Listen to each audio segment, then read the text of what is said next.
All men give pause before the savage power of the mighty ocean, even the greatest of fishermen. We have shared a special bond since I was born. I can tell when the sea is happy by the way it sparkles, and when it is angry by the shifting tides.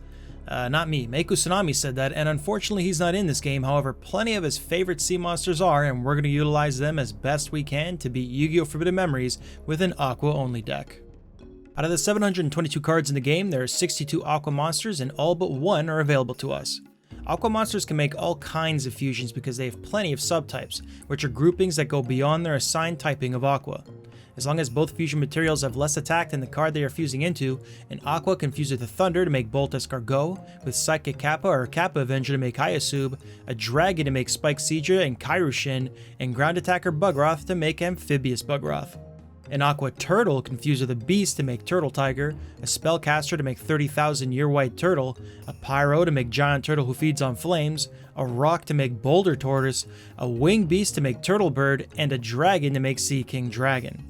An Aqua Female can fuse with a Fish to make Ice Water and Amazon of the Seas, with a Fairy to make Dark Witch, a Plant to make Queen of Autumn Leaves, a Beast to make Nekogal No. 2, and a Rock to make Mystical Sand. Fire Kraken is also treated as a Pyro, so it can fuse with a Warrior to make Flame Swordsman and Vermilion Sparrow, a Beast to make Flame Cerebrus, and a Wing Beast to make Crimson Sunbird. The Melting Red Shadow and Twin Long Rods No. 1 are also treated as Fiend type, so they can fuse with Invader of the Throne and Mystical Sheep No. 2 to make Protector of the Throne and Mystical Sheep No. 1. The Aqua type also has a bunch of specific fusions for only one Aqua monster. Fiend Kraken can fuse with a Pyro to make Fire Kraken, that makes sense. Twin Long Rods No. 2 can fuse with Graveyard and the Hand of Invitation to make Dragon Zombie, that doesn't make sense. Flying Penguin has a couple Grizzly fusions with Machine Conversion Factory and Invisible Wire making Harpy's Feather Duster. Zone Eater can fuse with the Labyrinth Wall to make Dungeon Worm and with Widespread Ruin to make Darkfire Dragon. Aqua Snake and Water Dragon Fairy fuse into Water Magician, Water Dragon Fairy and Final Flame fuse to make Kairushin, and Final Flame fuses with Mons Turtle also to make Steel Shell. Finally, last but not least, due to a bug in the game's fusion data, Akihiron can fuse a Giant Soldier of Stone to make Cocoon of Evolution. There are also a couple rituals that Aquas can do, with Suijin joining its other parts Kazijin and Senga to make Gate Guardian, and the more useful ritual of Kanekabuto, Catapult Turtle, and 30,000 Year White Turtle making Crab Turtle. So all that is a lot of opportunity for good fusions and makes the Aqua type very splashable in any deck. No pun intended. The rules for this challenge are straightforward. First, the only monsters I can use are Aqua types, and this includes farming and free duel. Second, I can duplicate cards I win in the campaign and in free duel, but I can't duplicate any cards I buy using the password system. Third, I can't cheat my way into getting cards easily or to get unattainable cards by disc swapping or using a pocket station. And fourth, I have to beat everyone in the campaign, including the optional duels. Now for the starting deck. With 61 available Aqua monsters, that means that the type can fill all of the sets needed to reach 40 cards, but that does mean the starting deck will be relatively weak. Set 1 gave us 3 Zone Eater, 3 Oguchi, 3 Turupuran, 3 Amoeba, 3 Starboy, and 1 Change Slime. Set 2 gave us 3 The Furious Sea King, 3 Kanekabuto, 3 Frog the Jam, 2 Zeragun, 2 Twin Long Rods No. 2, 1 Haidodenchak, 1 Psychic Kappa, and 1 Penguin Soldier. Set 3 gave 1 Twin Long Rods No. 1, 1 Water Dragon Fairy, 1 Ice Water, and 1 Gruesome Goo. For our Ace monster, Set 4 gave Guardian of the Sea. For Magic cards, Set 5 gave Raigeki, Set 6 Umi, and Set 7 Power of Kaishin. We managed to get 1 Psychic Kappa that can fuse into any of our cards to make Hyasub, so that's not bad, and Set 3 gave Gruesome Goo, which is as strong as our Ace monster Guardian of the Sea. So there are a few decent options the starting deck has. Oh, hey Karibo. What have you got there, a Dark Magician? Not just any Dark Magician, a new Dark Magician from the sponsor of this video, FiGGYZ. FiGGYZ are a pop magnet collectible of a bunch of your favorite franchises. Each Figgy is made of sturdy material that comes with a double-sided metal backplate so you can choose what display you'd like your Figgy to be in front of. The pixel art figures use a mag mount system to place them on the metal backplate of your choice while also giving a cool pop-out effect. It comes with a display stand so you can put it on your shelf, and even comes with a sticker magnet if you prefer to mount them on your wall. Each box of Figgies includes a scratch rewards card that you can use in the FiGGYZ app to get points towards discounts and even limited items. And if you're really lucky, behind the scratch card may be a bronze, silver, or gold extra backplate that you can use to give your favorite Figgy some extra style. They already have some great brands such as Sonic the Hedgehog, Street Fighter, Banjo-Kazooie, and of course, YuGiOh, which currently has 5 different waves featuring Yugi, Kaiba, Joey, Merrick, the Pharaoh, and all their iconic monsters. I personally have Wave 1 right in front of my monitor while I'm grinding free duels for the next challenge run, and they look awesome. Click the link in the description of this video or use my discount code FUNBOX at checkout for 5% off orders over $50. Thanks to FiGGYZ for sponsoring this video. Let's test out the waters of our new deck with Simon Muran. Did you guys know that if you return to the palace after you talk to Seto but before you duel him in the duel grounds, Simon Muran will tell you a tale of the origins of Yu-Gi-Oh! And how people used magic to summon the cards into existence to fight? I've always wondered how many people miss this, so I'm curious if you did. Let me know in the comments. First play of the challenge run is setting Kanekabuto in defense. Simon Muran copies us. I attack with Kanekabuto, destroying his Change Slime, and Turopurn attacks directly. You ever wonder why the P in Turopurn is capitalized? There are a few monsters that have the letter after the hyphen capitalized while others don't. Blue Eyes White Dragon, the E is lowercase, Hain, the H is capitalized. Hitatsumi Giant, the M is lowercase, 30,000 Year White Turtle, the Y is capitalized. I don't know, that inconsistency bothers me. Worst game ever, 1 out of 10 IGN. Anyway, I now have a full wave of monsters on my field, so this duel won't take much longer. Especially when I draw our Ace Monster Guardian of the Sea and mill everything else. One last set from Simon Muran, and we've won our first duel.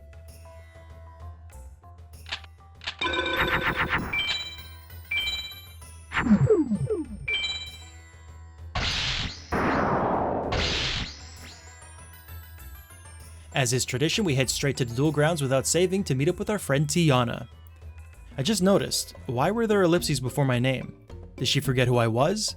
I mean, we've obviously seen each other before since she was waiting for me, but she had to take a second to remember my name? My name is Funbox. Subscribe. Or else. I draw one of our strong monsters in Water Dragon Fairy and mill the rest because I heard there was a festival going on at the town plaza and I'd rather be there than hanging around peasants in the duel grounds. Drew another strong monster in Ice Water, destroy Teana's Larvamoth, and attack directly. Teana can do nothing but set a monster while I mill more cards to speed this duel up. The one thing I can hope for with dueling Teana is that the card she gives us is Fake Trap, because that would save me a lot of time in free duel. Unfortunately, she only drops it at a 15 out of 2048 chance in the BCD ranks, so it's very unlikely to happen. Teana sets her last monster. I fuse Psychic Kappa with Zone Eater to make Hyasub and boost it with Power of Heishin because I enjoy going above and beyond to crush my opponent, especially a friend who forgets my name. Next up is Mr. Ritual, aka Villager 1, who can drop us Turtle Oath at a 12 out of 2048 chance in the SA Tech ranks, but he also drops 18 other Ritual cards at that same drop rate, so I'm not going to bother farming him for SA Techs in free duel. I draw a good hand with Gruesome Goo and Umi, so we are already in great shape. Villager 1 sets. I activate Umi, making Gruesome Goo an 1800 attack beat stick that Villager 1 has no hope of attacking over, so the rest of the duel is me milling cards to get the strongest ones while Villager 1 sets over and over again. With these early duels, as long as I draw one of our stronger monsters, it will restrict the opponent from fusing into something formidable. The potential struggle comes from not having many options in summoning a monster on the field with at least 2000 attack, so if I don't get a good monster, that leaves the door open to a fusion like Garvis or Mystical Sand that could easily defeat us. So I'll be taking a visit to Free Duel a bit earlier than usual to ensure that doesn't happen. Villager 2 is the first real challenge of this run, so I need to draw a strong monster in the first hand or he could pop off to something crazy like Twin-Headed Thunder Dragon. I get lucky and draw Gruesome Goo and mill everything else so I can hopefully summon another strong monster next turn. Villager 2 thankfully sets a monster. I don't get so lucky on my second draw, so I mill everything leaving Frog the Jam and attack his face down White Magical Hat. Villager 2 destroys my Frog the Jam with Acid Crawler. I draw Ice Water, so I mill the rest and attack. And that's what we like to see from Villager 2. Mill and repeat. If you're curious, and well, why wouldn't you be, you're watching the video, the monsters I am hoping Villager 2 does not draw are Bahagon, Clown Zombie, Water Magician, Armored Zombie, Hyasub, Violent Rain, Dragon Zombie, and Jiraigumo. As long as he doesn't draw any of these, the duel will be straightforward and simple. And it was! One more villager to go, whose eyebrows bear an uncanny resemblance to Merrick Ishtar. His deck pool is much like Villager 2's, and all the monsters I was worried about in the previous duel, Villager 3 can also have. I draw Umi, but don't use it because I don't have any good monsters to boost yet. I get lucky and Villager 3 just sets a Mars Guardian Star monster. Still nothing yet, so I mill all the monsters again, try my luck with a Neptune Guardian Star advantage, and still get walled by his face down Armail. He fuses his Armail with Barrel Lily to make Bean Soldier and destroys my Furious Sea King. I draw Water Dragon Fairy, so I set Umi for next turn. Villager 3 is getting crazy, fusing Bean Soldier, Lunar Queen Alzheimer, and Dissolve a Rock to make Mystical Sand. He actually didn't need Bean Soldier for this fusion. Lunar Queen Alzheimer and Dissolve a Rock together already makes Mystical Sand. So now we're in panic mode. I dump everything except Water Dragon Fairy. He destroys Zeragoon with Mystical Sand and attacks directly with Wing Egg Elf, so not many life points lost. I dump all monsters again, set Water Dragon Fairy to Venus Star because it's strong against Mystical Sand's Mercury Star, activate Umi so Mystical Sand can attack over my Water Dragon Fairy and attack his Wing Egg Elf. Because the CPU gets nervous when we have a monster with the same attack as his, Villager 3 puts Mystical Sand in defense. I fuse Psychic Kappa with Amoeba to make Hyasub and destroy both of Villager 3's monsters. We are now in total control, so the rest of this duel is just leading to our victory. Villager 3 shows some resistance and destroys my Frog to Jam with Monster Turtle, so we got an extra turn out of me, but the win is still guaranteed.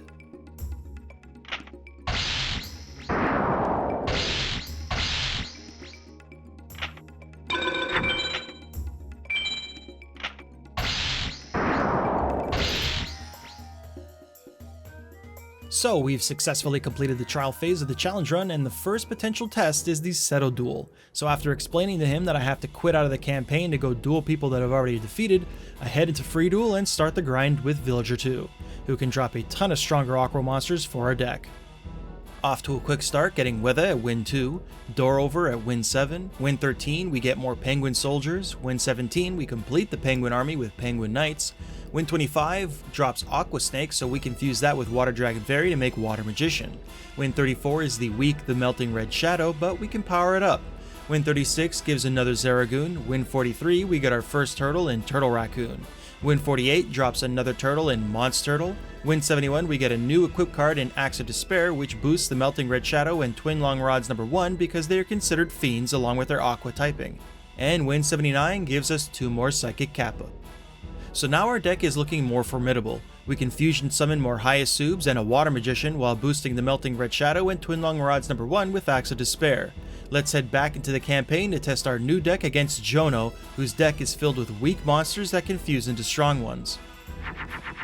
We drew Gruesome Goo, which is stronger than Jono's best monster, Baby Dragon, so we've technically already won the duel because the CPU won't fuse monsters if their field is empty, while we have at least one monster on our field. So the rest of this duel is just showcasing the potential of our upgraded deck in preparation for the real challenge next duel. We got a couple fusions off with Psychic Kappa and Turtle Raccoon to make Hyasub, and with Aqua Snake and Water Dragon Fairy to make Water Magician, so we're already seeing the deck is more consistent.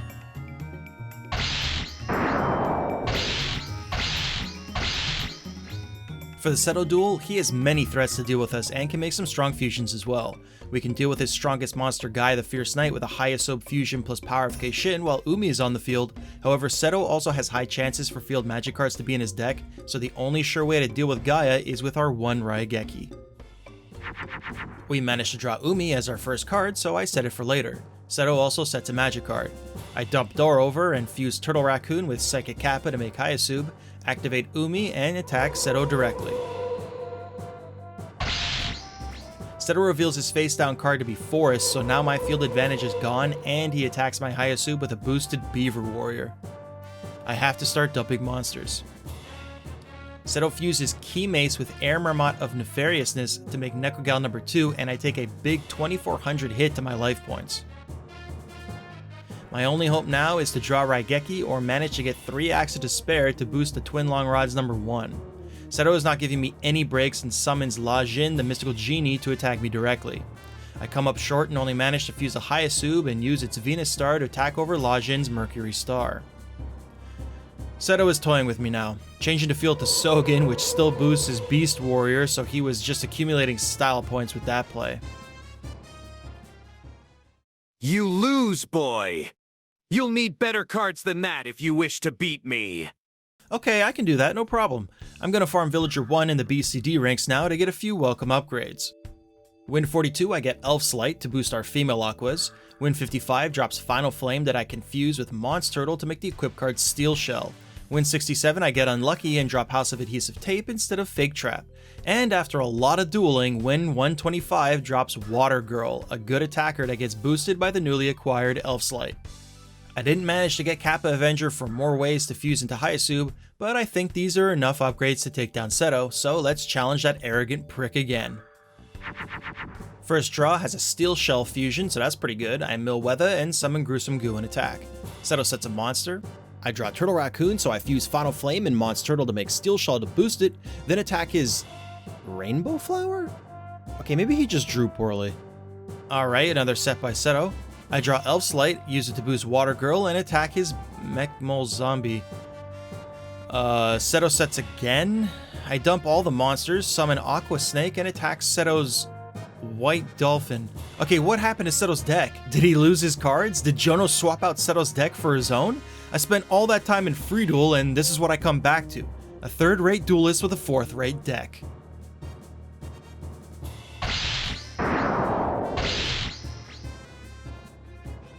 After winning the easiest duel of my life, I head back home feeling good about my Aqua deck and go straight to bed, so I can fantasize about all the hot chicks I'm gonna get when word spreads around that I'm good at a children's card game.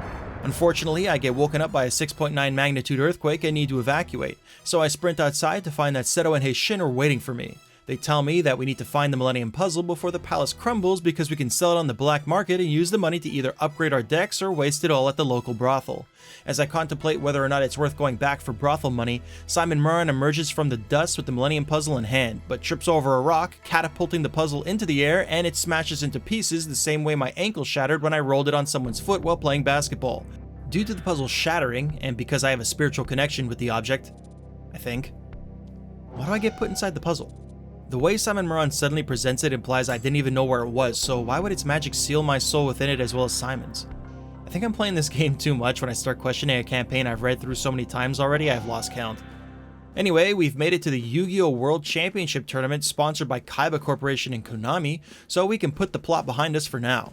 First duel of the tournament is against Rex Raptor, the not-so-dinosaur duelist who can have dinosaurs, but it's very unlikely.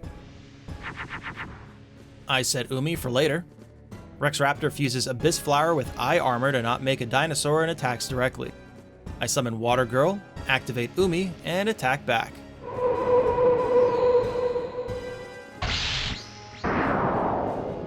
Rex sets a monster. I summon Penguin Knight and attack again. Rex has no choice but to keep setting while I keep attacking. The first duel is easy enough, but the tournament gets much harder very fast, so I'm not sure how long our current deck can last.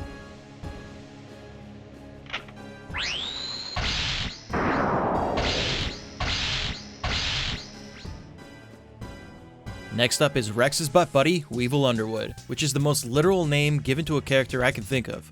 A weevil is a beetle, and Underwood is a small tree growing beneath a taller tree. He likes bugs and is shorter than everyone else. Matt, who is Stalin, right? Back-to-back duels where the first card I draw as Umi is really rare. Weevil did not like my assessment of his formal identifier, so he uses Key Mace number 2 and Job Change Mirror to make Summon Skull and take a big chunk of life points. I'm in panic mode now, so I mill everything. He destroys Ice Water with Summon Skull and attacks directly with Kumutiko. I draw Raigeki, so I'm feeling safe now and mill a few more monsters to draw better next turn. I put Door over in Sunstar so I don't take as big a hit from Summon Skull who is in Moonstar. Unfortunately, Weevil summons Barrel Rock to attack over Door over and I take another 2500 life point hit. I have to use Raigeki now and hope that Weevil doesn't summon a Jiragumo to bring my life points to 0. Weevil gets close, fusing Dukoraizo the Grim Reaper with Snake Yashi to make Pumpkin the King of Ghosts to attack me directly, leaving me with 400 life points. I'm still dead drawing, so I have to mill and pray Weevil doesn't summon something. Weevil does summon a monster, but immediately puts it in defense, sparing me another turn. That was the break I needed to finally draw something to counter with. I fuse Door over with Psychic Kappa and boost the Hyasub with Power of Kaishin to make a 2500 attacker of my own and destroy his Pumpkin. Uh-oh. Switching the field to Forest is a big problem. Without the boost from Umi, I can't attack over his face-down defense monster no matter which one it is. I can't even check to see because Cocoon of Evolution will have 2500 defense, so if I attack into it, the rest of my life points will be wiped out. I have to change up my strategy now and keep putting down monsters in defense position as fodder for Weevil's monsters, then attacking over the monsters he uses to destroy mine until I hopefully can get his life points down to 0 before I deck out. It's going to be a long, drawn-out process, but as long as he doesn't fuse into anything more menacing than the marine beast he just made, this should work. And speaking of work, looks like I got more of it to do in Free Duel, as struggling like this against the second duel of the tournament is not a good look for my public reputation, and the only thing I truly care about in this world is the opinion of other people about me. Weevil starts attacking to my defenses so that I can attack over his offenses. I took a lot of attacks, and Weevil even kamikazed his wicked worm beast into my Hyasub one turn, which happened because the CPU thought it could win the duel due to an oversight in the code that checks if a monster has been boosted by any equipped cards only after it makes the calculation on whether an attack would win the duel. I finished Weevil off with Final Flame, which was pretty cool to do. It's not often I end duels and Forbidden Memories with burn cards.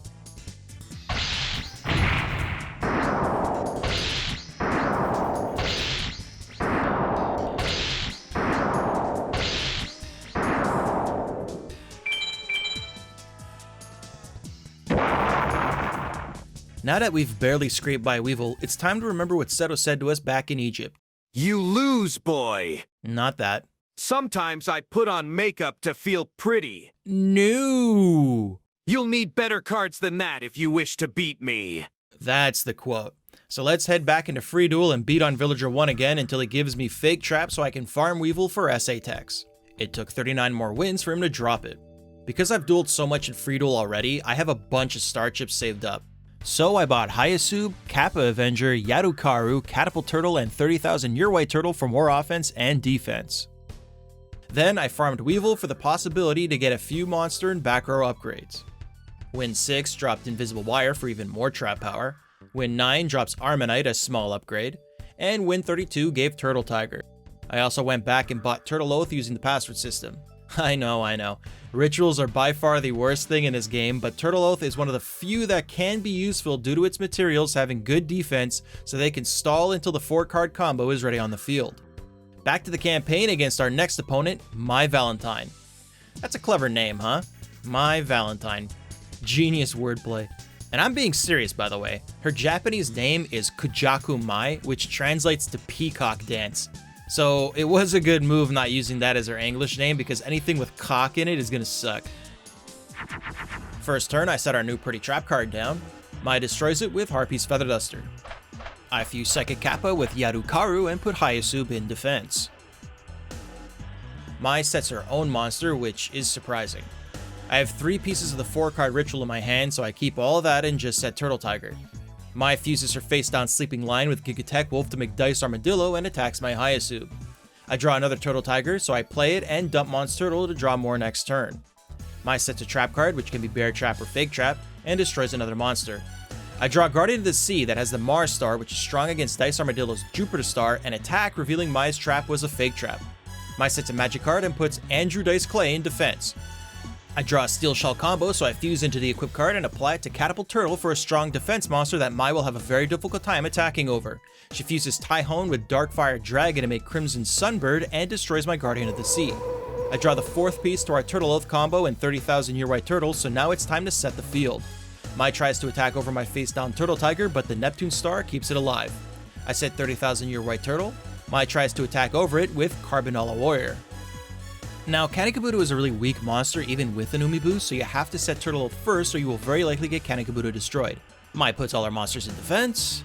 Alright, time to commence the ritual. Bone of the father, unwillingly given.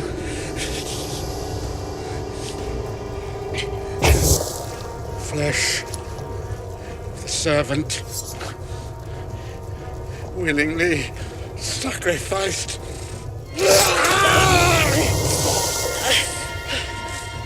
Blood of the Catapult Turtle!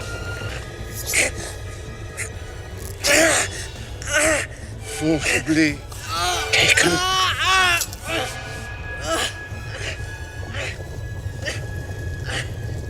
The Dark Lord shall rise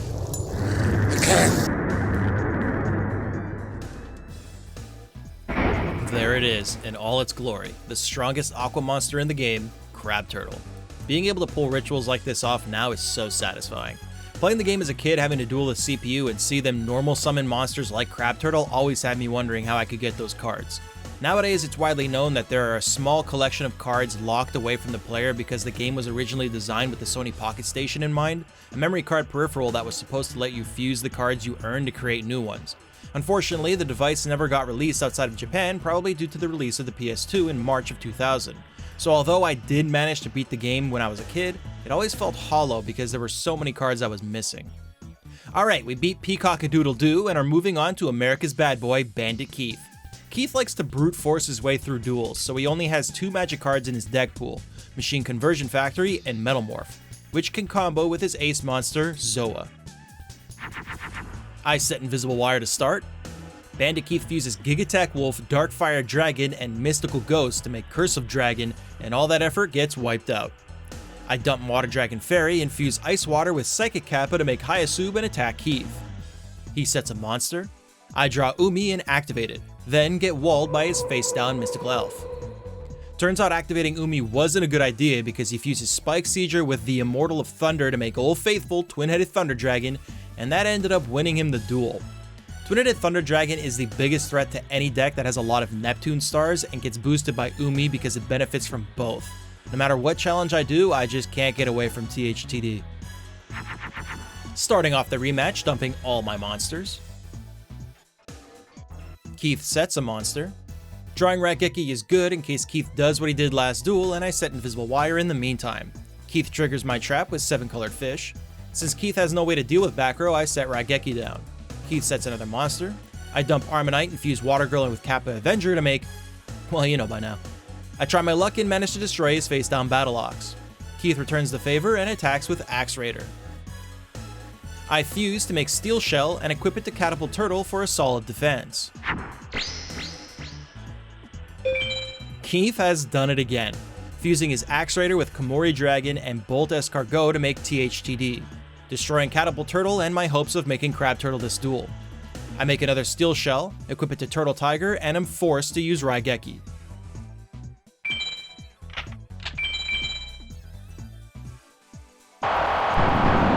Keith has been slowed down. I make another Hyasub and decide I should start attacking with what I have on the field. Keith destroys my Turtle Tiger with Ghoul with an Appetite. I dump Fake Trap and Armonite, equip Elf's Light to Water Dragon Fairy, and Kamikaze into Keith's Ghoul so I can continue attacking. Keith destroys my Hyasub with Spike Seadra. I do not like seeing that on the field. No point in keeping Turtle Oath, so it gets dumped. I make another Hyasub and put both monsters in defense. I almost have a heart attack when Keith fuses with Spike Seadra, but it isn't into THTD, instead fusing with Harpy Lady to make Harpy's Pet Dragon. My only play here is to activate Umi and Kamikaze into his dragon so as to avoid another THTD on the field. Keith attacks me directly with Shadow Ghoul. I get a lucky draw with Hyasub so that I can fuse into Steel Shell and make it 2500 attack, which should be enough to finally take control of this duel.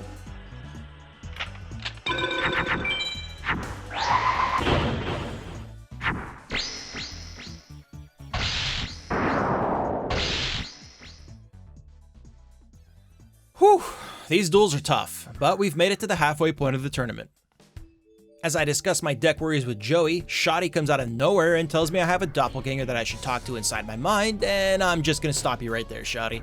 I have enough issues outside of my mind that I need to deal with, and I don't need more on my plate right now. So you can piss off before I call Child Protective Services on you. Yes, I am suspicious of Shadi's intentions, and I don't think I'm the only kid that he's told to touch his Millennium Key. Headed back to the latter half of the tournament, unsurprisingly, Shadi follows me to the tournament duel desk. Thankfully, he's not as difficult of a duel compared to Bandit Keith, and he is vital to upgrading our Aqua deck as he does have a focus on water monsters himself. Unfortunately for him, he suffers the same deck pool problems as Rex Raptor, where his signature cards all have a measly 1 out of 2048 chance of being in his deck at all. I start the duel with the iconic Hyasub fusion and leave it in attack because I doubt Shadi can deal with it. I was right, and he puts a monster in defense. I set Turtle Oath in case I want to go hard on Shadi and destroy his door over. He sets again.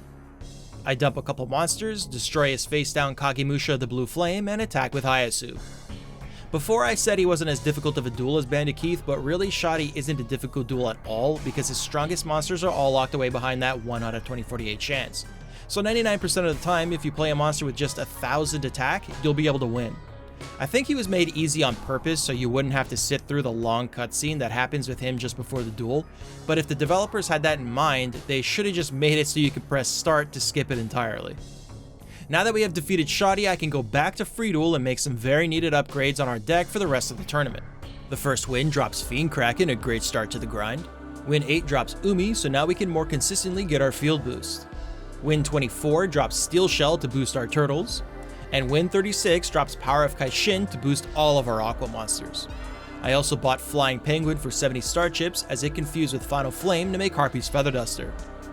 Next duel in the tournament is against Yami Bakura, the defense-focused duelist of the game.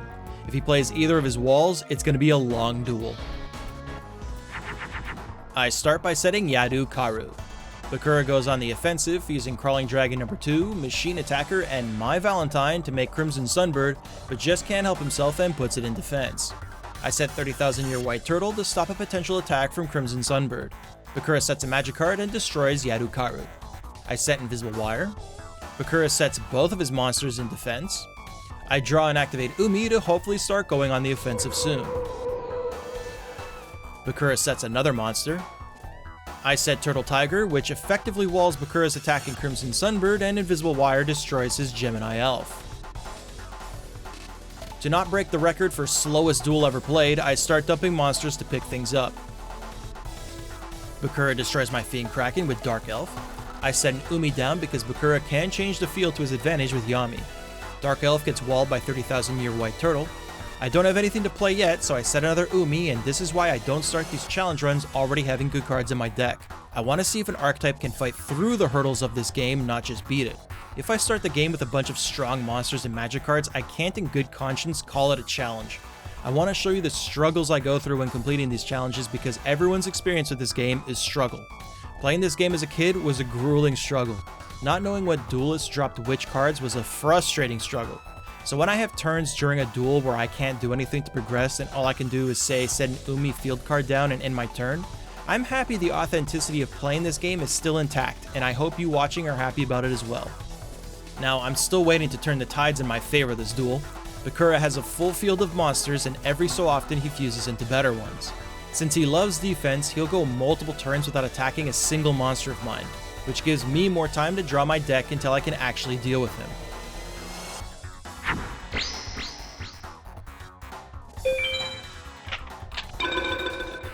He destroys my Water Grow with Kairu Shin, and my Invisible Wire destroys his Spirit of the Mountain.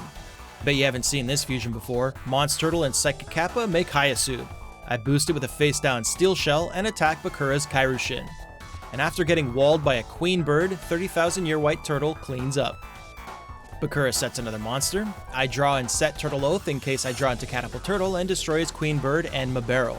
Looks like I have full control of this duel now. I boost Hayasu with Power of Kaishin so it can attack over Bakura's own 30,000 Year White Turtle, destroy his face down Mai Valentine, and attack directly with Turtle Tiger and Kanekabuto. Bakura finally activates his face down Yami Field Magic card, but we planned for that 17 turns ago. One more fusion and boost for funsies, and we finally have beaten Yami Bakura.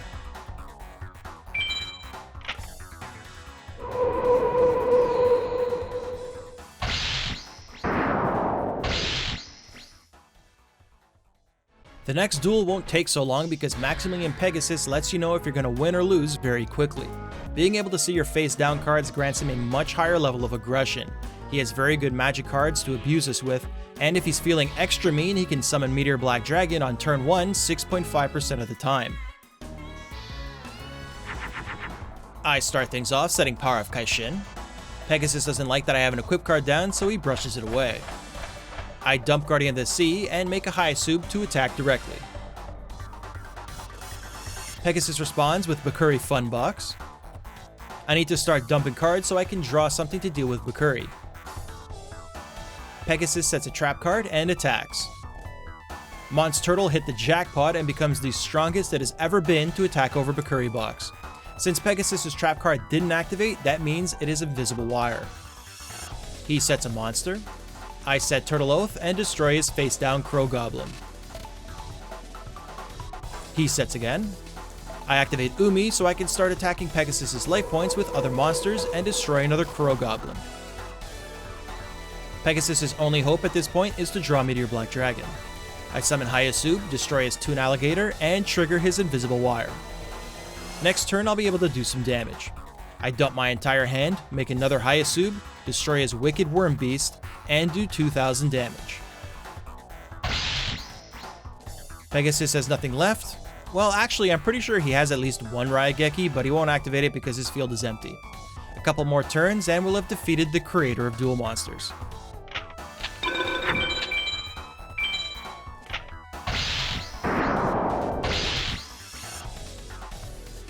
Ishizu is similar to Shadi in that she focuses on water monsters. The major difference is she can actually have them in her deck very consistently, as well as having the very powerful Beast Skull Dragon, and of course, Old Faithful to make our dueling lives very difficult. In fact, my first attempt at dueling her ended up in a loss by deck out, because when I finally was able to start attacking, she activated Swords of Revealing Light to stall me out until I lost. It's a real shame the player can only use Swords as a 3-card fusion, because that one card alone would open up strategies like a Ritual Only deck or a Pseudo Burn deck. Second duel starts with me setting Umi, which probably benefits Ishizu more actually. She also sets a magic card. I dump Fiend Kraken and beef up Turtle Tiger with 2 Steel Shells to stop an attack from a potential Aqua Dragon and activate Umi. Ishizu sets a Neptune Star monster, so that means it's getting the boost from Umi. No point in having more Umis, so I dump the second, then make a Hyasub to find out what's her face down monster, and it's an Aqua Dragon. She attacks back and sets another monster. I dump the third Umi and a couple monsters. She destroys my Yadukaru with Kairushin. I draw Raigeki and boost Turtle Tiger once more with Power of Kaishin, so it is stronger than Aqua Dragon and destroy Kairushin. Ishizu sets another monster, which doesn't matter as I activate Raigeki to attack directly. Now the only threat Ishizu has left are B Skull Dragon, Twin-Headed Thunder Dragon, or activating Spellbinding Circle to weaken my Turtle Tiger. Ishizu doesn't draw either monster. I use Flying Penguin with Invisible Wire to make Harpy's Feather Duster to blow away her face down magic card and destroy her Sea King Dragon. She sets again, I summon Guardian of the Sea to attack directly. Ishizu doesn't attack into my Guardian, so one more turn wins the duel.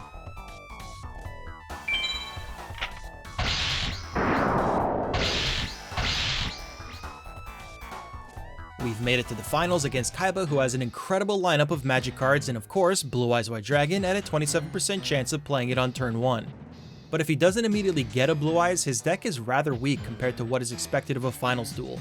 He has 3k walls to stall, and can make Twin-Headed Thunder Dragon fairly easily, but he has no equips or trap cards, so it's basically Blue Eyes or bust for him, which are pretty good odds for us.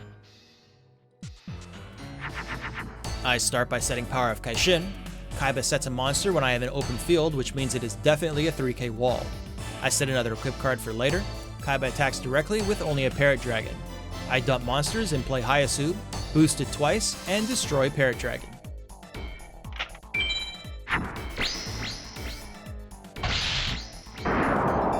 Kaiba sets another Uranus Star, which could be a second wall. I activate Umi, so now my Hyasub rivals Blue Eye's attack, and I don't have to worry about it being summoned. I also destroy what wasn't a 3k wall in Spirit of the Mountain. Kaiba sets again. This finals is very exciting. I set 30,000 Year White Turtle and reveal his Millennium Shield because I don't like secrets. Kaiba does the unthinkable. I fuse Kappa Avenger with Yadukaru to make some kind of fusion, I'm not sure. Destroy his Illusionist Faceless Mage and Guilty of the D-Knight. See what I was talking about? Kaiba is a pushover without his Blue Eyes. I draw another Steel Shell so I can now attack over the 3k wall, and the weaker Hyasub destroys his Practical. Still no Blue Eyes. I make another Abomination, destroy his Queen of Autumn Leaves, and do 4,000 damage.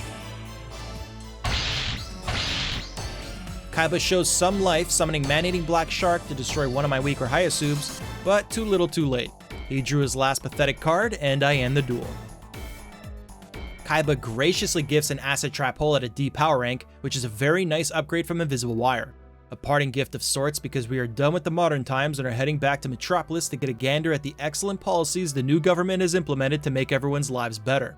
Simon Muran wanted us to check out his room and do him the favor of deleting the history off his scriptures, but we're too late and a Mage Soldier apprehends us. Furious that we were about to delete potential incriminating evidence, the Mage Soldier tries to arrest and detain us, but one reveal of my deck halts all that and we duel for my freedom. Thankfully, Mage Soldier is a pushover, so I'm walking out of here scot-free. I start things off boosting 30,000 Year White Turtle with a Steel Shell, which already is too much for Mage Soldier to attack over as his strongest monster is only a Jiraigumo. He predictably sets a monster. I activate Umi to boost a Hyasub fusion next turn. Mage Soldier sets again. I give Water Girl a severe glow down and attack his face down Mystic Clown. Another set, which is all Mage Soldier does this entire duel, so I start attacking with 30,000 Year White Turtle just to speed things up.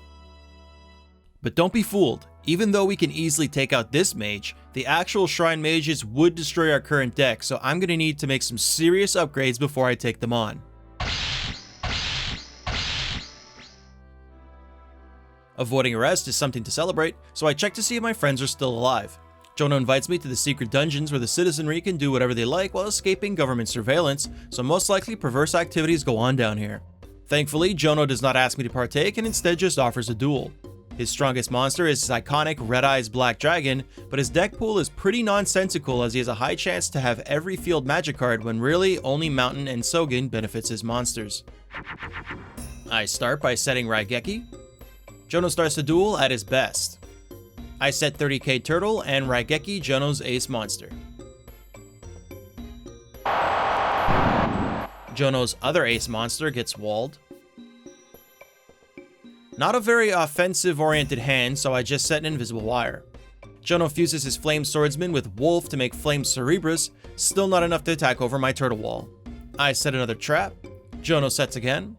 I fuse and boost a Hyasub to destroy his Cerebrus Cerberus. Jono makes another pointless fusion with Dragon Piper and Swamp Battle Guard to make Vermilion Sparrow, which is good for me as it's one less monster to get to his life points. I just drew the last piece to the Turtle Crab combo, so I have to play it now regardless of if it's optimal or not. Jono tries to attack my face down Catapult Turtle but trips a wire. I set Turtle Oath and attack with just Hyasub. Jono can do nothing but wait for my ritual. I unfortunately misplayed like a dueling scrub right here. As terrible as the ritual mechanic in this game is, its one saving grace is that you can attack with the ritual monsters before activating the ritual card, and the new ritual monster can still attack. If I'd have done that this turn, the duel would have already been over, and Jono doesn't let it slide as he summons another Red Eyes to destroy my Hyasub.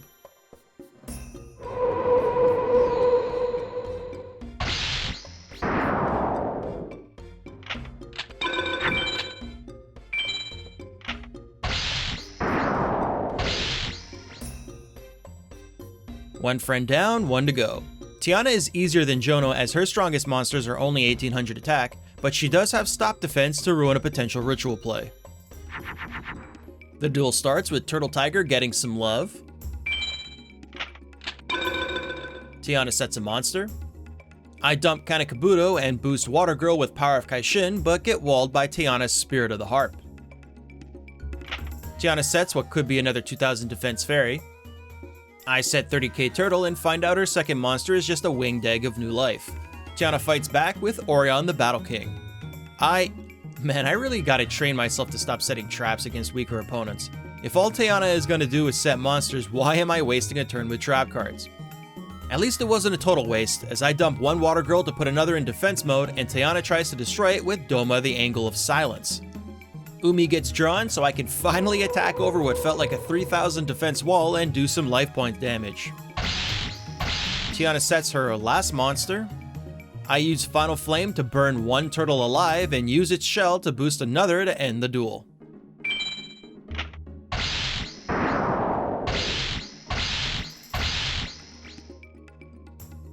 So with the introductory duels easily out of the way, it's time to go back into Free Duel and make a few upgrades before taking on the first Shrine Mage.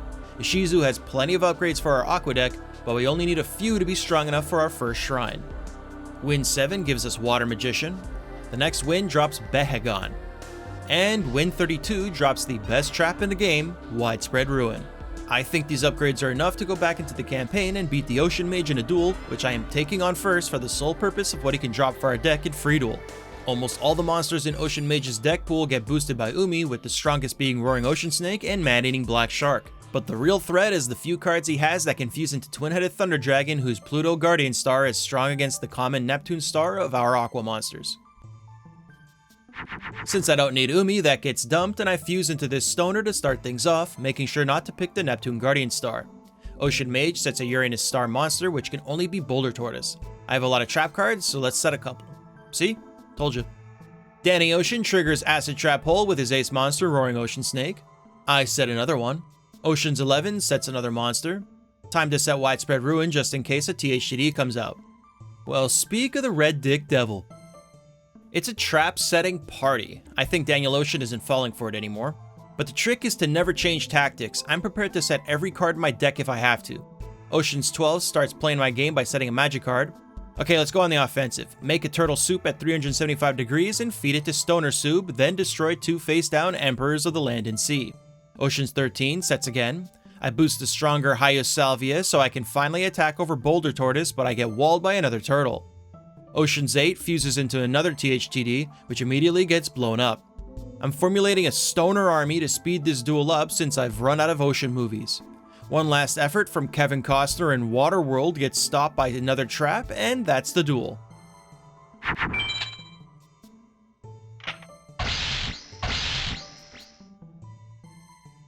With Ocean Mage added to the free duel collection, I will pass on proceeding into the Ocean Shrine and head straight back to the grind as we can get serious upgrades from the Ocean Mage. Upgrades that will carry us all the way to the final 6, in fact. It only takes 3 wins to get Roaring Ocean Snake, the second strongest Aqua monster we can acquire. Win 22 drops Octoburser. Win 50 drops Akihiron, so now we have monsters that are stronger than the highest subfusion I've been using pretty much every duel. Lastly, Win 85 gives us more Catapult Turtles for a solid defense and more opportunity to Ritual Summon Crab Turtle. I also bought Turtle Bird for 400 Star Chips as another powerhouse for our deck that can be boosted by both Power of Heishin and Steel Shell. With this new deck, I'm ready to forcibly occupy some shrines, starting with the easiest of them, the Desert Shrine. Roaring Ocean Snake rivals the attack of its strongest monsters, so this shouldn't be difficult at all. Let's start things off setting Widespread Ruin. Desert Mage sets a magic card. I boost Roaring Ocean Snake with Power of Heishin and ooh, it feels good to summon a 2600 beater so easily. Desert Mage doesn't draw Brachioradus to attack over my snake. I summon Akihiron to attack directly and bait Desert Mage into triggering Widespread Ruin. Unfortunately, its face-down magic card is Swords of Revealing Light, so the duel just got extended 3 turns. Thankfully, I do have Raigeki in hand, so I can set it for when Swords is run out and wipe out its entire field. It summons a Trachodon to destroy my Akihiron, then gets walled by 30k Turtle. Swords of Revealing Light is probably the most overpowered card in the game.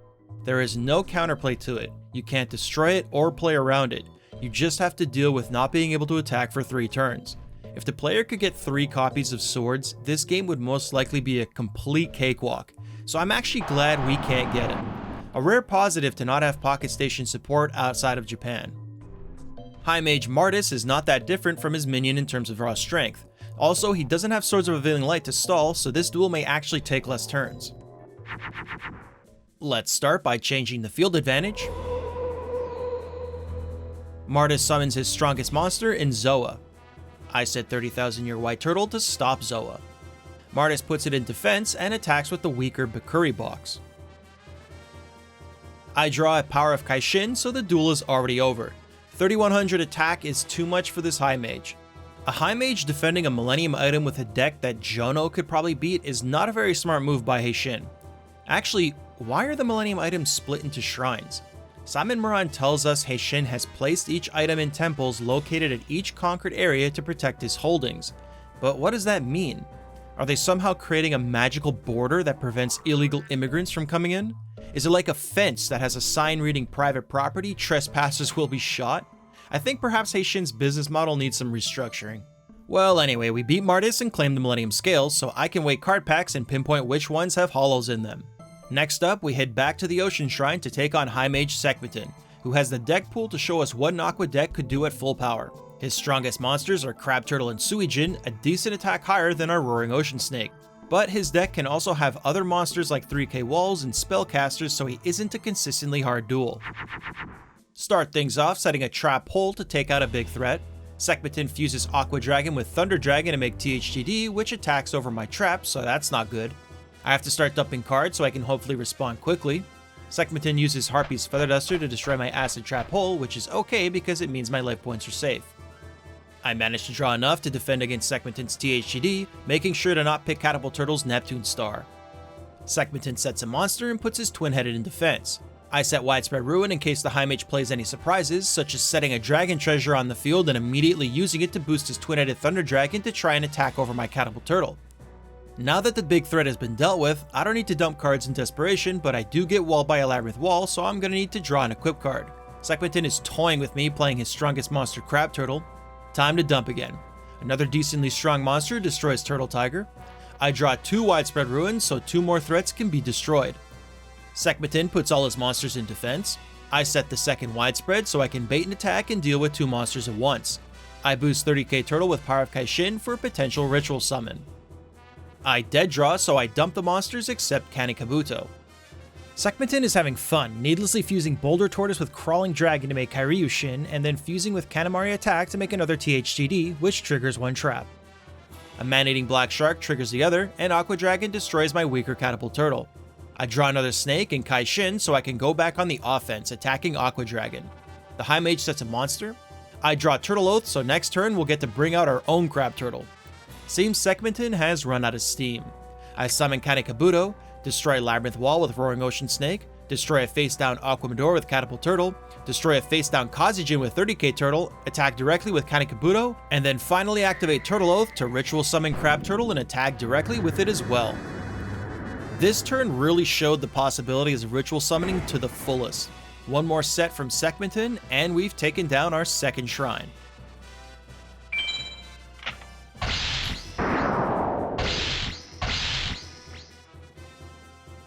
We claim the Millennium Choke Collar and Indiana Jones our way to the Dense Forest Shrine. The Forest Mage is the weakest of all the mages, with its strongest monster only being a Jiraigumo, so we'll make quick work of him. Start the duel by flooding the forest. Forest Mage fuses Frenzied Panda with Fusionist to make Garvist and attacks directly. I boost Octoburster with Power of Kaishin to attack over Garvist. The Mage sets a monster. I set Acid Trap Hole and destroy the face-down Dungeon Worm. Another set. I summon Water Magician, destroy Rude Kaiser with Octoburster, and attack directly. Unfortunately, the Forest Mage doesn't have a monster stronger than Water Magician. Simply summon and attack, that's what it takes to beat the Forest Mage.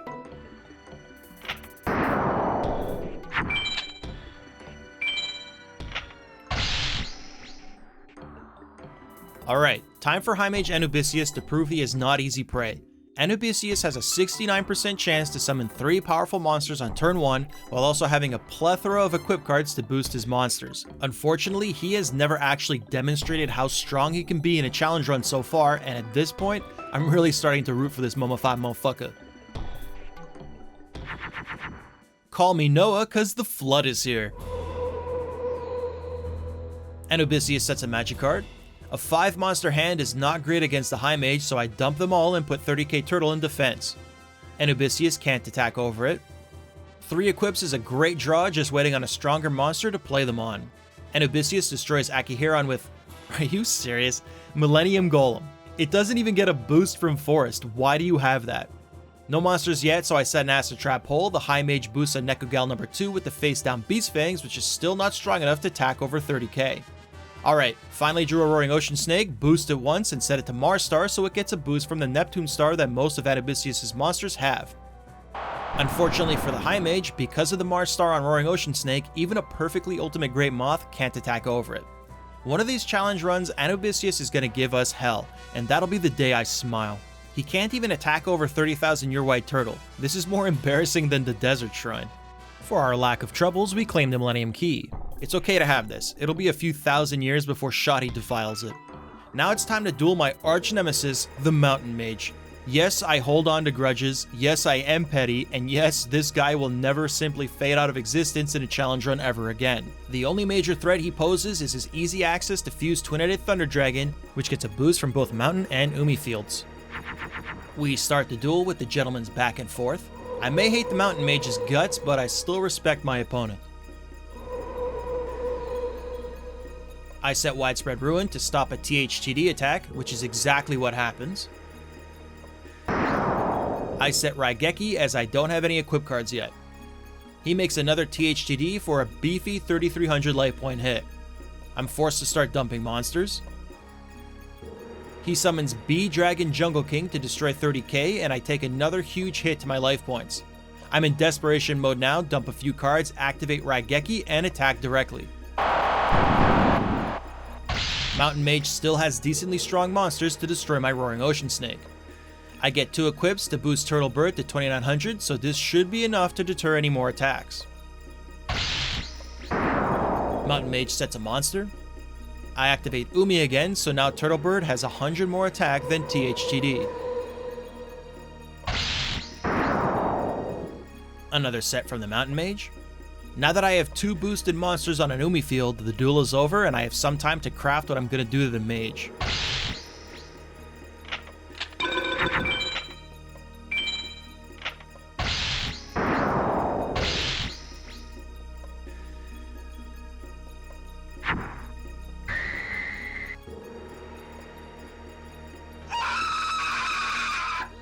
High Mage Atenza, besides looking like a Rastafarian Broadway curtain, has a deck pool completely filled with strong dragons and thunders and powerful magic cards.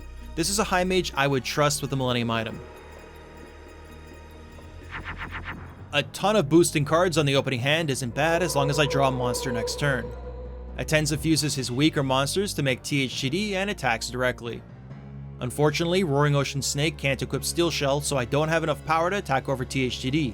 I equip Power of Heishin to my snake anyway, so I can draw more cards next turn. Atenza sends a magic card and destroys my snake.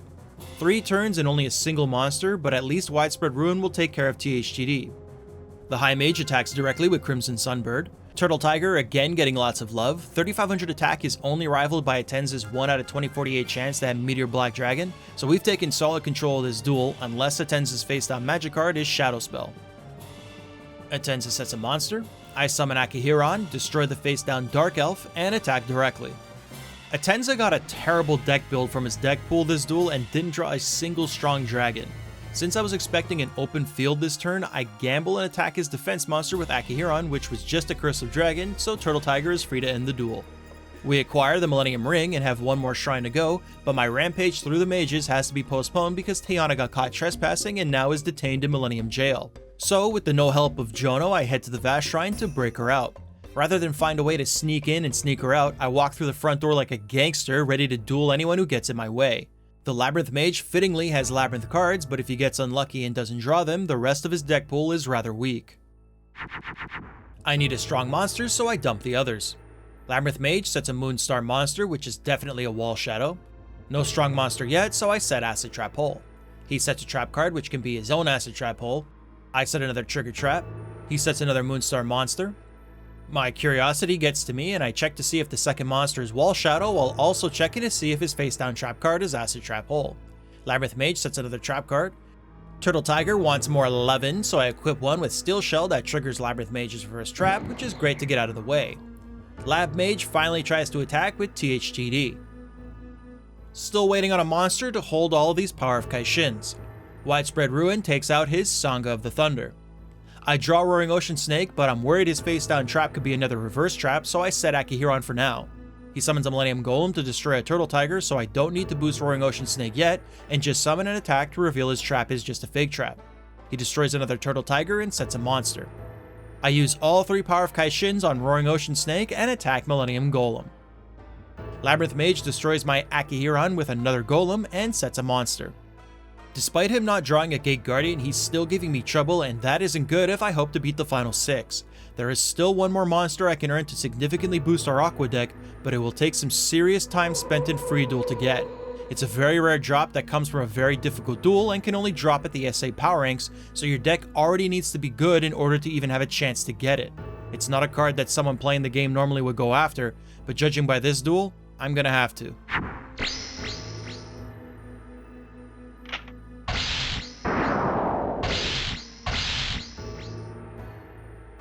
When we get through the maze and reach the end, we see that Teana is perfectly fine. She's standing on her own strength, she's responsive, pupils are normal. It looks more like she's just getting a tour of the Vast Shrine. And at the end of every tour is a gift shop, where Seto is selling merchandise like t-shirts and trinkets. The shirt looks pretty good, but instead of money, Seto wants a duel. He has a ton of options in his deck pool, and they aren't just monsters. The best magic cards in the game, plus a 45% chance to play Gate Guardian on turn 1 equals one of the hardest duels in the game. Catapult Turtle and 3 equips is enough to stop a Gate Guardian, so that's a great hand to start. Seto sets a face-down attack monster with a Sun Star, which can only be a Blue Eyes White Dragon. I continue to set monsters, keeping the 3 equips in case something better is drawn. Seto sets a monster and continues to stall. If Seto isn't going to be aggressive, then I will be happy to keep drawing cards until I get what I need. Finally, Seto destroys my Catapult Turtle, but keeps the Moonstar monster face down and attacks, so that can be one of these 4 monsters. I draw and activate Umi, as it still seems like Seto isn't in an attacking mood. His Moonstar monster was a Blackluster Soldier that destroys my Akihiron, and he summons a Suijin to destroy my Kappa Avenger, taking advantage of the Umi I just played. I draw another Steel Shell, so I equip 1 to Catapult Turtle, as it is enough to stop the monsters already on the field. This is a risky play, as Gate Guardian can still attack over my turtle, but because he's been summoning 3,000 attack monsters so far, I'm betting he doesn't have it. A successful stall, I boost 30,000 Year White Turtle with 1 Steel Shell to add to my defense, but I mistakenly set it to Moonstar, which Blue Eyes White Dragon can attack over. Pissed that I made such a blunder, I spam boost my Catapult Turtle to 3,500 attack and retaliate against his Blue Eyes. Seto sets a trap card, I summon Roaring Ocean Snake, trigger his Acid Trap Hole, and destroy Blackluster Soldier. Seto has never seen a turtle this strong. I summon another Roaring Ocean Snake and take out Suijin and Harpy's Pet Dragon. This is an odd interaction, as Seto plays a Moonstar monster in face-down attack and ends his turn. The monster is Metal Zoa, and it's part of a small list of monsters that the CPU will never put in defense regardless of what its altered attack is. It's also the only monster in that list that can be negatively affected by a field spell, so Seto just put a 2,500 attack monster in attack position because I'm no punk bitch! A couple turns later and we secure the win, Teana's freedom, and that cool shirt.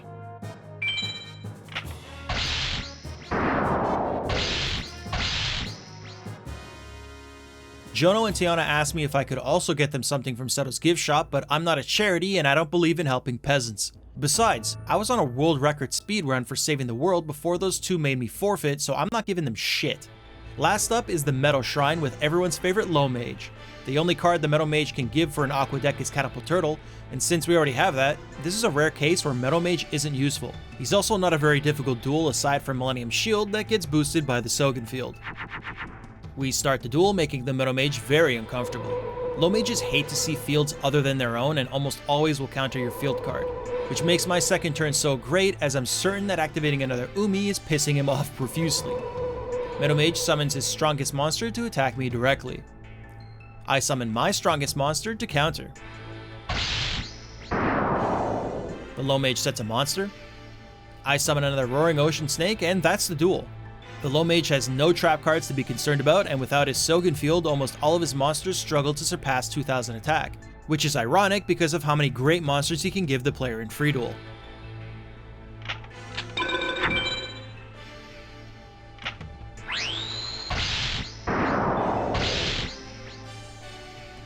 High Mage Kepura is the hardest duel of all the shrines because he has a very consistent deck pool that includes a Gate Guardian that he can play on turn 1 at 40.5%. However, Gate Guardian is the only one of his strong monsters that gets a boost from the Sogen field. The rest are dragons, that includes Bee Skull Dragon, which is a very strong monster, but his equip cards can't be used on any of them. Even his Gate Guardian can only be boosted by Sword of Dark Destruction, so if you can get a widespread ruin to take out his Gate Guardian, the duel is much more manageable. Speaking of, we draw 2 right off the bat. It gets triggered by a Bee Skull Dragon. Kepura can still have Gate Guardian, so I set the other trap. Okay, only a Seiyaru, so I think we're safe. I activate Umi to start turning the tides. He summons another Seiyaru to attack directly. I dump everything and boost 1 Catapult Turtle with Steel Shell for a solid 3k defense. Kepura sets a trap card and puts Seiyaru in defense. I set 30k Turtle in case we draw Turtle Oath and Kanekabuto later. Kepura sets another trap and attempts to destroy 30k Turtle. I summon one of the Roaring Ocean Snakes and trigger a Fake Trap. Unfortunately, Kepura plays the stall card, so these next few turns are going to be pretty uneventful. I get the third widespread ruin and set it. Hopefully it doesn't get wasted on something before Kepura eventually does summon a Gate Guardian.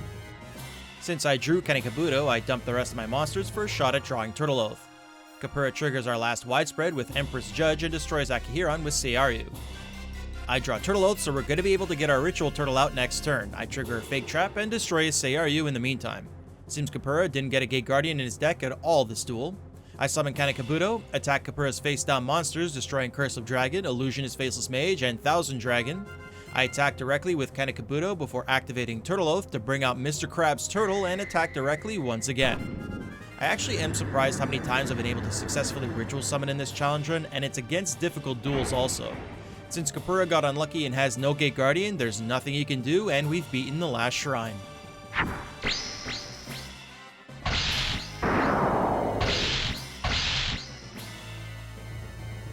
We claim the Millennium Eye, which unfortunately does not give us the power to see our opponent's face-down cards, so that's kind of bullshit. But before I can issue a formal complaint, Seto the Salesman catches me off guard and says the reason the Millennium Eye doesn't work for me is because it's a replica Pervert Eye and he has the original that he'll sell to me for a modest price. Not falling for his scam tactics, I give him the classic, "I'm sure you're right, but I'd feel more comfortable getting a second opinion." Like a used car salesman, he didn't like that shit, so I got out of there before he offered me some other crap. We're at the final hurdle of the run, commonly dubbed the Final Six. A lot of grinding is going to be needed before we tackle it, starting with a return to Ishizu so she can give us a stronger monster in Fairy of the Fountain. Not so much to have in our final deck build, but to strengthen our deck for the next duelists on the list for this current grind. She dropped it in 10 more duels. Next up is Seto second for more drops of stronger Aqua monsters. Runt upgrades, but they are definitely required for what I have planned. He drops High Tide Gyojin at 10 wins and Giant Red Sea Snake at win 34. Now, I'm gonna be honest, I don't like having to do this, and in the future I will specifically try to avoid what some may call easy mode. I dueled Pegasus to get Bright Castle and Megamorph, but I have a good reason.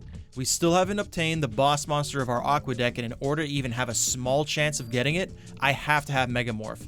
It will all become clear in a second. Pegasus dropped Bright Castle at win 22, and he dropped Megamorph shortly after at win 32. Okay, so in order to get our boss monster Suijin, we have to duel Heishin, and he is not an easy duel at all. We also have to get at least an A-POW against him for a 4 out of 2048 shot of him dropping Suijin for us. The only good news is that the field doesn't start as Yami and Friedel, so some of Heishin's monsters don't get a boost. But still, trying to win against Heishin at all is very difficult, and we have to win using as few cards, few turns, and few attacks as possible to get a chance at A-POW, so that we can spin the wheel for a less than 1% chance of earning Suijin. Yes, I know how crazy this sounds, but how long could this take really?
437 wins later, I finally get Suijin to drop.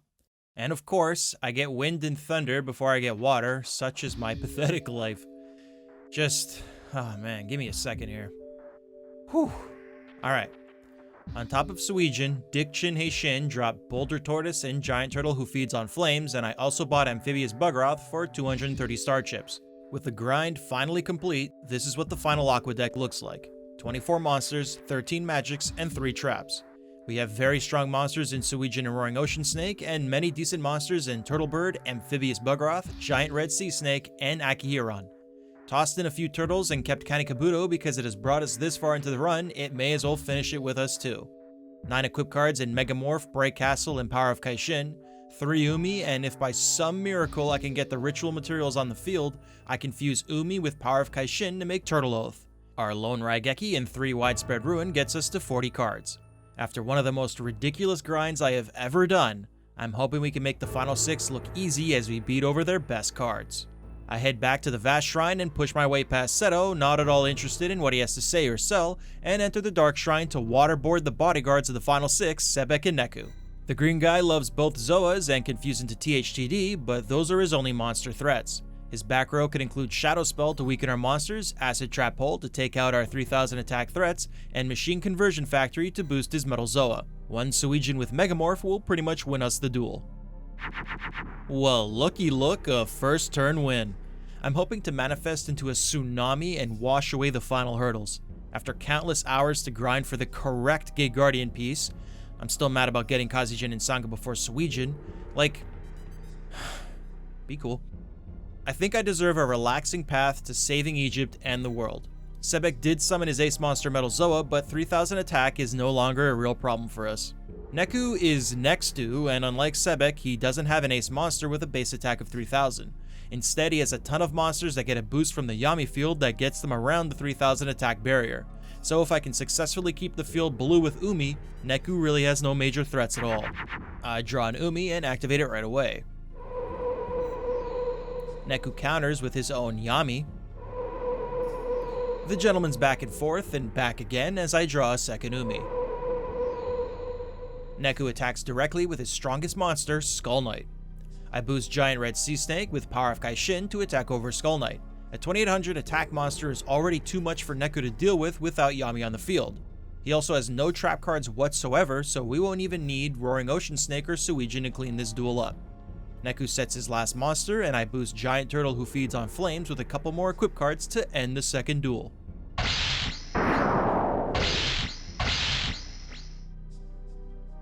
Now, as you may expect, I'm pretty sick of looking at this purple dildo, but we have to duel him one more time and he's come with a few upgrades and strangely some downgrades as well. His strongest monster is Gate Guardian, he still has Meteor Bee Dragon and Bee Skull Dragon, and a few new strong monsters in Blue Eyes White Dragon and Metal Zoa. He also has all 5 pieces of Exodia at a decently high rate to be in his deck, and when he's drawing half his deck on turn 1, getting obliterated by him is a real possibility. But for some reason, he no longer has Perfectly Ultimate Great Moth, and instead of Cosmo Queen, he has the ritual pieces to summon Cosmo Queen. Why? What kind of a dumbass trait is that? Start things off setting Widespread in case Heishin hits his 49% chance to play Gate Guardian on turn 1. It wasn't a GG, but an MBD is still a good target for Widespread to take out. I dump the weaker monsters and keep Suijin and Bright Castle for next turn. Heishin summons a second MBD to destroy our 30k turtle. I draw a Megamorph, allowing me to raise Suijin's attack to 4000, which is above Gate Guardian's attack, and since Heishin has an empty field, he can't do a thing about it. He sets a face-down attack position Moonstar monster. Since I can take some life points away by attacking, I activate Umi to further boost Suijin. Next face-down attack monster has a Sunstar, so it can only be Blue Eyes White Dragon. Can't quite end the duel this turn, but with Raigeki in hand, next turn will be the turn to save Egypt. Wow, he can't even take out Turtlebird. I'm gonna spare him a lightning demise and just end this the classic way. Beat stick attack until win. With all the Millennium items finally in my possession... Seto, what do you got? No. Hey, Shin had a Millennium Pervert Rod the whole time and you had the real one? What can I have? Okay, but I don't see why I'm going to the Forbidden Ruins has anything to do with the Millennium Rod. Why has your evil music started playing? Oh great, so now you want a duel. Yeah, but I don't see why I should. I have all but the real rod. That doesn't seem like an equal bet if you just have the Millennium Rod to offer. You'll do what? Here? Alright, you have yourself a duel. Seto III is the hardest duel in the game for many reasons. Best magic cards, best trap card, best monster cards, except for Perfectly Ultimate Great Moth. His Blue Eyes Ultimate Dragon has a near 57% chance to be played on turn 1, and with a high deck list chance, Seto can very easily have 3. But I'm determined to beat him because if I do, I'll be getting some strange. I set Widespread Ruin to deal with a turn 1 BEUD. Seto does summon only a Blue Eyes White Dragon? I draw a Suijin but don't have any equipped cards, so I dump the rest of my hand and attack Seto directly with Roaring Ocean Snake.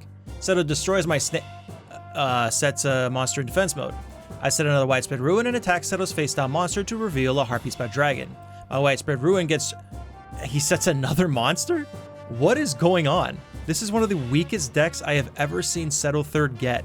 I boost Suijin with Bright Castle, destroy Harpy-Spout Dragon, and his face-down Launcher Spider. Seto triggers my trap with a Summon Skull, and just like that, the duel is over. I can say with absolute confidence that was the easiest Seto III duel I have ever experienced and is making me really question why I spent all that time in free duel to get Suijin. Perhaps Seto used the duel as an excuse to do the dirty with me, which is happening right now. Or so I hoped. Okay, so we all know how this goes. Heishin takes back the items because at some point we developed a deep enough relationship with Seto to value his life over the well-being of the entire world. Not sure how that happened. He revives Darknite, who thanks him by turning him into a card and burning him alive. And the only reason he doesn't do the same to us is because we still have the cards we gave our doppelganger Yugi in the future. How? Anyway, what's important is we got more dueling to go through. Darknite loves back row cards, and I mean he really loves back row cards. So much so that there is a chance that most of his deck is flooded with them and he can't even summon a monster. But if you give him a chance to start playing all of his magics and traps, you're in for a very tough duel. Megamorph, Bright Castle, and Roaring Ocean Snake drawn on the first turn is a great start. I set Giant Red Sea Snake to get a feel for what Darknite has in store. He summons Blue Eyes White Dragon to destroy my Sea Snake. I use Megamorph on Roaring Ocean Snake to just barely attack over his Blue Eyes.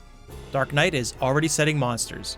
I draw another Roaring Ocean Snake plus Megamorph combo, destroy his face-down Thousand Dragon. He's already scraping the bottom of the monster barrel, and I attack directly. I wasted my time in free duel, didn't I? All I need to do is summon Akihiron, destroy his face-down Pendulum Machine, and deal exactly 4,800 life point damage to end the duel. Come on, man. I gotta get one challenging duel to justify the insane grind I pulled off. Transform into Super Knight or whatever and give me your best. Nitemare scraps all of his magics and traps and uses only the best monsters available in the game. Blue Eyes Ultimate Dragon, Gate Guardian, Perfectly Ultimate Great Moth, Meteor Bee Dragon, Bee Skull Dragon, and the list goes on.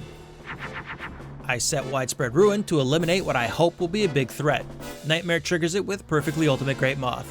Since it wasn't a Blue Eyes Ultimate Dragon, I can assume that boosting Roaring Ocean Snake to 3,600 attack is enough to attack over anything Nitemare has, plus I get to draw a completely new hand next turn. Nitemare is already setting monsters. I'm really not going to be able to fully test this deck out, huh? I haven't even had a Gate Guardian played against me, let alone a Blue Eyes Ultimate Dragon. I gotta be honest, this feels like a loss. I think the game knew how much I grinded for this, and now it's refusing to let me enjoy the fruits of my labor. I've been beaten. Psychologically. I've been played the ultimate trump card. I didn't think this game could ever beat me again. After my struggle to beat Forbidden Memories during my childhood, all of the losses and game over screens I had to suffer through, I promised myself I would never allow this game to hold that power over me again. That promise has been broken. I had no idea what Forbidden Memories is capable of. I've been mentally destroyed. Hard work doesn't pay off. Can you beat YuGiOh Forbidden Memories with an Aqua only deck? Heck yeah you can! And after I did the nasty with Seto right there on the floor of the Forbidden Ruins, I ruled an honest and prosperous Egypt where no one would get fooled by a pervert Millennium replica again. The deck we ended up with only has a few omissions keeping it from being complete, mostly due to not being able to grind for monster cards like Turtle Bird, Amphibious Bugroth, and 30,000 Year White Turtle. This is what I've come up with for an ideal Aqua deck, let me know if you agree. My total duels in Free Duel eclipsed 1,000 this run, almost half of them of course coming from Heishin. Well that's it! Thank you for watching and making it all the way to the end. I want to give special thanks to my channel members and their continued support. XX Zimbal XX and S-Tech and Simbarine and APOW. I really appreciate your support, it means a lot. Please feel free to comment what else you'd like to see from me, don't forget to subscribe so you don't miss out on future videos, and check out other challenge runs I've done. Alright, see you in the next one.